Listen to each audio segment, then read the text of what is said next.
के बरस देखें बने क्या फसाना, परदेसियों से न अखियां मिलाना। कभी तन्हाई में ऐसा हुआ है कि कोई पुराना नगमा दिल को छू जाए।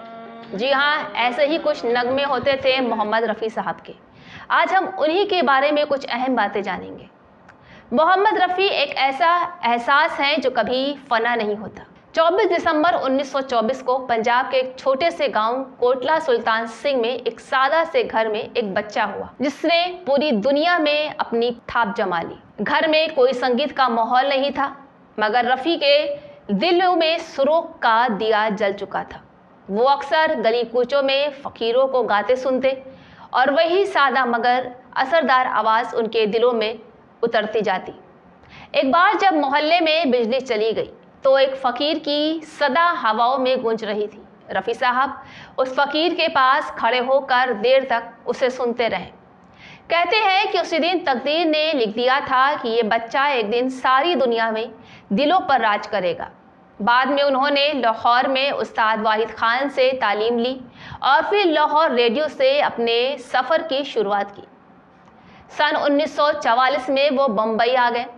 शुरू में हालात मुश्किल थे, लेकिन फिर नौशाद साहब की नज़र उन पर पड़ी और फिल्म पहले आप से उनका असली सफ़र शुरू हुआ। फिर वो दौर आया जब हर दूसरा गाना रफ़ी साहब की आवाज़ में होता। सुहानी रात ढल चुकी है, क्या हुआ तेरा वादा, चाहूँगा मैं तुझे, तेरे मेरे सपने, हर नगमा हर लफ्ज़ जैसे उनके दिल से निकलता और हमारे दिलों में उतरता। उन्होंने तकरीबन 7000 से ज़्यादा नगमे गाए, ना सिर्फ हिंदी में बल्कि पंजाबी, उर्दू, मराठी, बंगाली, तेलुगु, कन्नड़ जैसी कई ज़ुबानों में।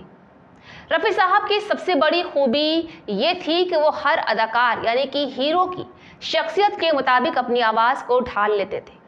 दिलीप कुमार के लिए संजीदगी, शम्मी कपूर के लिए शोखी और मस्ती, गुरुदत्त के लिए दर्द और गहराई। ऐसा लगता था कि जैसे रफ़ी साहब पर्दे पर नहीं हमारे सामने गा रहे।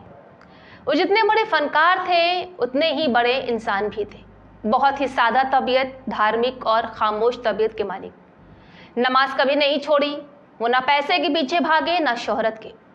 अगर किसी नए संगीतकार के पास मेहनताना ना होता तो भी रफ़ी साहब बिना किसी शिकवे के गा देते।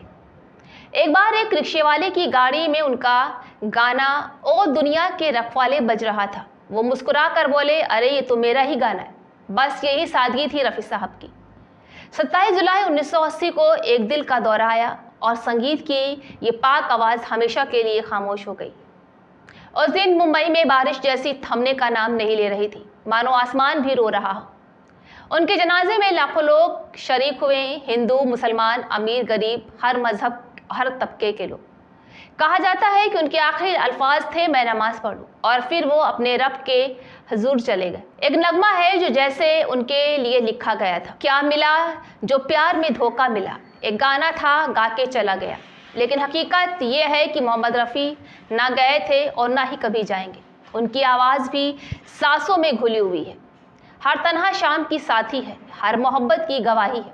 मोहम्मद रफ़ी सिर्फ एक नाम नहीं, वो एक एहसास है जो ना मिटा और ना ही मिटेगा।